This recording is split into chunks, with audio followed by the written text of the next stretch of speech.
ත්‍රෛලව රජකිරුල මහජන සම්පත රතුරයි ප්‍රතිඵලය.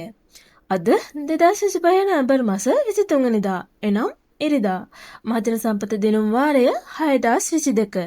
මේ දිනුම් වාරයේදී මහජන සම්පත ඔබට ගෙනෙන සුපිරි ජයමල්ල 2,50,00,000කට වැඩි.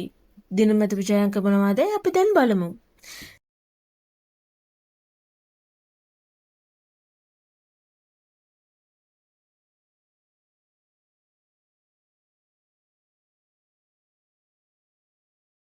අද ඉරිදා දිනේදී වාසනාවන්ත ජයග්‍රාහකයන් රැසක් මහජන සම්පත විසින් අපට දායාද කරා.